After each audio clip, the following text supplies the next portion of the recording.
연애를 하다 보면 감정적이게 되고 집착하는 마음을 갖는 순간 지금까지 가진 관계에 금이 갈 수 있어요. 솔직히 누구든지 곰곰이 생각해보면 집착과 애정이 다르다는 것을 깨달을 수 있죠. 오늘은 이성에게 집착하지 않고 자신을 통제할 수 있는 방법들에 대해서 이야기해 보겠습니다. 우선 이 문제의 심각성을 자각하는 것이 중요해요. 자신의 행동이 관계에 부정적인 영향을 미치고 있다면 그건 집착일 가능성이 크죠. 이 상황을 인지하고 있다는 것만으로도 이미 개선의 여지가 충분하다는 뜻이기도 합니다. 지나치게 진지하게 이성 간의 관계를 바라보는 것은 매우 위험할 수 있어요. 나는 너무 사랑해서 그랬다고 말한다면 다른 사람은 사랑하지 않았다는 걸까요? 자신만 특별한 사랑을 했다는 생각은 굉장히 독선적이고 여러 가지 문제를 발생시켜요. 마음에 괴로움이 가득하다면 먼저 잘못된 방식으로 사랑하고 있다는 것을 인정하고 무엇이 문제인지 고민해 보는 것이 중요해요. 이런 문제점을 인지하는 것이 이 갈등에 대한 근본적인 해결에 아주 필수적인 요소란 말이죠. 가장 먼저 자신이 먼저이고 상대방은 그 다음이라는 사실을 확실하게 인식해야 해요.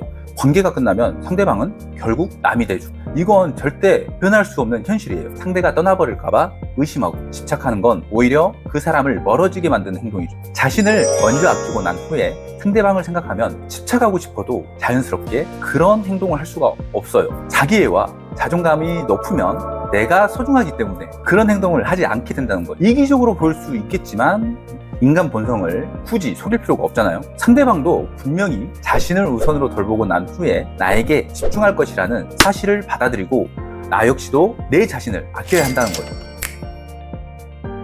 연애 중에 항상 서로의 모든 행동을 지켜볼 수 없다는 사실은 너무나도 당연해요. 잠시 연락이 되지 않거나 상황이 이상하다고 해서 쓸데없는 상상을 하게 되는 경우가 많죠. 일어나지도 않는 일을 상상하면서 멋대로 판단하는 건 소모적일 뿐이라는 이야기예요. 어차피 사람의 속마음을 다 알 수는 없어요. 상대방이 속이려고 마음먹으면 속을 수밖에 없다는 것도 사실이죠. 상상으로 분노와 배신감을 느끼는 건 상대방이 이유를 설명했을 때가 되면 근거도 없이 무모하게 상상했던 본인이 더 불리해진다는 거예요. 냉철하게 대화하고 이성적으로 판단하면 명분을 갖출 수 있게 되고 훨씬 더 나은 결과를 얻을 수가 있을 거예요.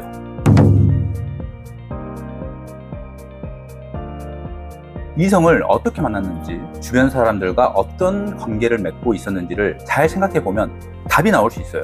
솔직히 원나잇으로 만났거나 방탕한 상태에서 만난 경우 상대를 진솔하게 믿는다는 건 어리석을 수 있잖아요. 일반적인 개념의 상황, 그 당시의 개연성이나 정황을 추측해서 어디까지 신뢰할 수 있을지 기준을 정해야 한다고 봐요. 10가지의 믿음 중 5만큼 믿을 수 있는 사람에게는 딱 5 이상의 믿음을 내어줄 필요가 없죠. 사실 믿음이든 불신이든 결국에 이별로 이어진다고 생각하는 게 저는 더 좋은 방법이라고 말하고 싶어요. 어차피 이별일 거니까 차라리 긍정적인 마음을 가지고 관계를 유지하는 게 더 좋은 기억을 남길 수 있다고 봅니다. 쓸데없는 소모적인 행동보다는 내 기준점 내에서만큼은 상대를 믿고 열린 마음으로 받아들이면 이별을 한다고 해도 후회는 남지 않겠다 이거죠. 인연이 지속된다면 정말 좋겠죠.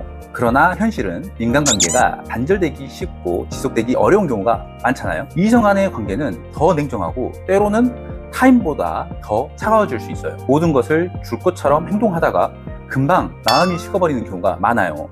때로는 뜨거운 것도 좋지만 너무 뜨거워지지는 않게 자신의 마음을 잘 다스린다면 즐길 수 있는 연애가 되지 않을까 싶습니다. 더 많은 연애 정보를 보시려면 이어보기를 클릭해주세요.